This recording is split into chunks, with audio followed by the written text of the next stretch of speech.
Hello again, Extreme Disciples. We are talking about the occasion when Jesus eats with sinners in Matthew chapter 9.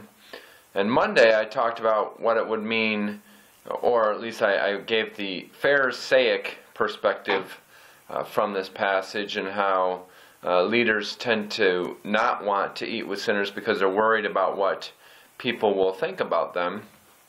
And today I'm going to give the perspective of the sinners. What it would mean to a sinner to have a Christian or even a Christian leader eat with them. And I think we can still go along the same lines here, because as much as the religious leaders were worried about, the rabbi or the Jewish teacher eating with sinners, maybe for reputation reasons, or of course for reasons of cleanliness or remaining holy, the sinners would gain some confidence from this situation because they knew what it meant for someone of that status to be eating with them. I think they never or rarely found themselves in the company of someone like Jesus. Well, they never found someone in the company of someone like Jesus. However, just going to what he was in earthly form, a rabbi, a teacher, someone who was a leader to a following, he took the time to sit down and eat with them. And this was rare for them. So it would mean a lot for them to have someone like Jesus sit down and eat with them. Most of the time they would be in the company of each other, the sinners and the tax collectors, and I'm sure that was probably difficult for them to maybe watch what they say. I often find myself accepting apologies from people that aren't used to having a minister around them when they misspeak or when they say something they shouldn't say. And it's kind of uncomfortable, because I'm like, well, you don't have to apologize to me, I do find the language offensive, but I'm not going to sit there and, give them a nasty look whenever they say something wrong. And I think that encourages them to know that we're not there to judge them. We're there to eat with them. You're willing to fellowship with those people, and then they'll open up and they'll share their real problems, what they're struggling with, why they haven't entered into a relationship with Christ. And you also might want to be prepared to hear some bickering against the church. But we owe them that opportunity.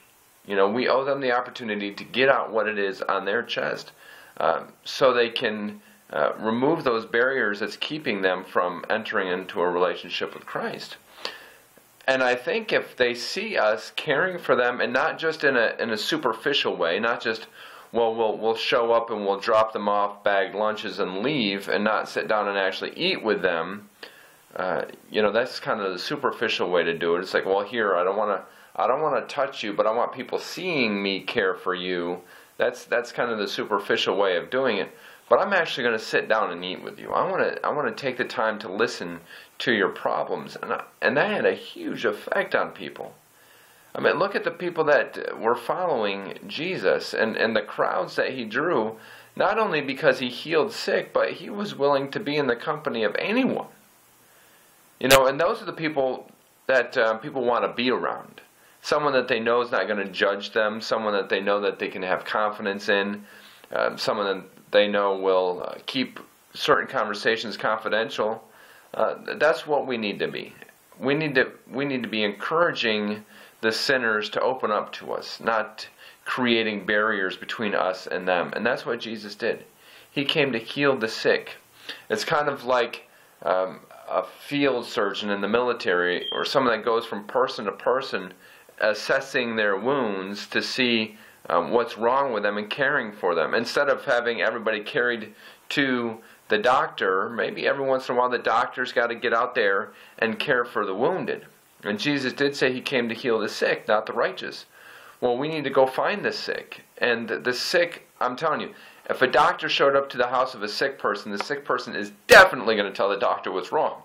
Right? They're not going to say, well, I don't feel right telling you what's wrong here. Let's go to the church and talk.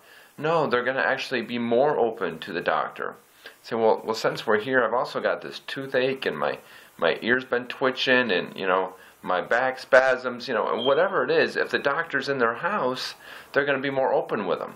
Well, we've got to go be in the house of the sinner, so they'll let their guard down and open up with us. Go eat with sinners. Break down that barrier so they can open up their hearts to Christ. That is what it means to be extreme when you go and eat with sinners. Have a great week, and God bless.